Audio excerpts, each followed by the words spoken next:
Kakain na. Dave. Kakain na eh. Ito sila guys. Isang linggo bago lumabas ah. Mag-chine. Kakain ko lang eh. Kakain ko lang. Labis na nila to eh. Oh. Pwede. Kaya pa eh. Ha? Mali lang. Hintayin mo na ano, hinantak ka. Ganun mo, te. Wala na lang eh. Sama ko kasi. Kasi sama ni Gabriel eh. Hindi ka nang pula ka naman sa iglesia eh. Hindi, ano lang, banding na naman ang magkapatid eh. Banding na naman yan, hindi naman yan ano. Banding lang, banding. Ayan guys, nagka-banding yung magkapatid guys. Sa sobrang init ng panahon, sinayaw na lang. Ngayon lang sila nagkita. Ayan, galing kasi ibang bansa yung isa naka-stripe na puti guys. Ayan, magkapatid yan.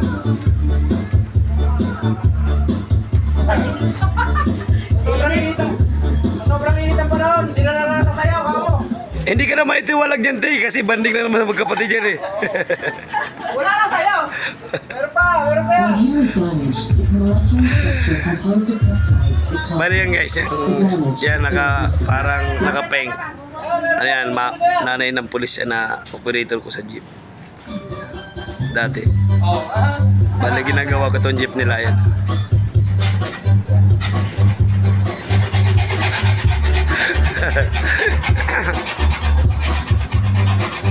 Ano yan guys, bali banding na yan, magkapatid ng dalawa.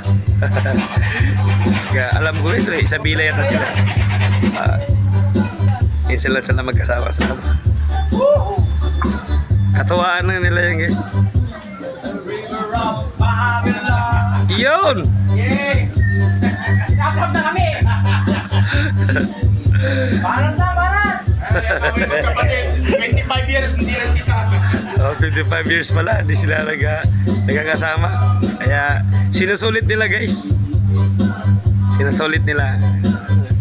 Alam mo, minsan nakakatuwa rin sa isang pamilya na magkakapatid, nagkakasundo. Sana lahat ng magkapatid magkasundo.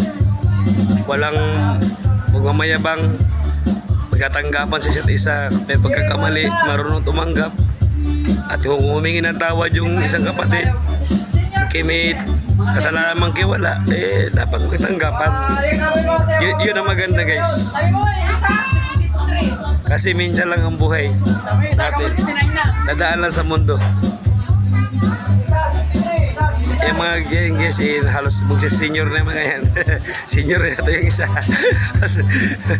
Kumahata mga guys kasi ina-enjoy nila yung mga banding moment. Alam mo na, magkapatid, halos 25 years hindi nagkakasama dahil sa isang bansa yung isa, ibang bansa yung isa. Kaya, ayan guys. Bale, simple lang na, para lang katuwaan lang. Sumasabi ka rin balakang niya kasi kinabalakan. Ganyan talaga mga matatanda. Ay mga guys, sana na magbigay ako ng konting inspirasyon dyan sa mga magkakapatid. Sana lahat ng magkakapatid I-friend mo siya. yung ano. Te, meron pala akong tanong, te. Alin? Ano bang maganda sa magkakapatid? Yung nagkakasundo o yung hindi nagkakasundo? Ano na maganda sa mga kapatid? Nakakasundo o hindi? Siyempre ay magkakasundo. Bakit?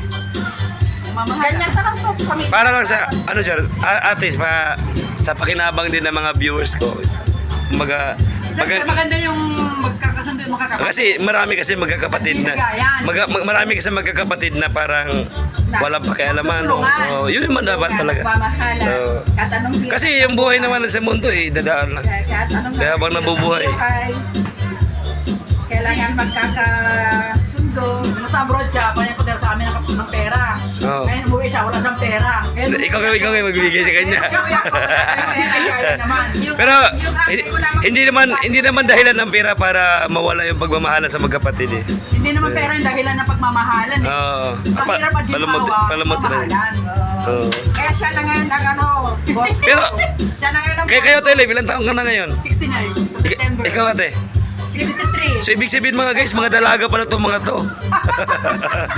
Wala na mga asawa to. Ay, nako talagang Yung mga ano dyan, yung mga binata dyan, ang apam. Naghanap kami ng pagkain sa amin. Anyway guys, katuwaan lang yung mga guys. Asawa namin, inaagaw. Ganyan talaga tayo pag magaganda, talagang ano. Bahay na yung asawa niya. Ako nasa Hindi. kung ano na talaga. Ganyan talaga pag magaganda, talagang dinagdagan na mas maganda pa.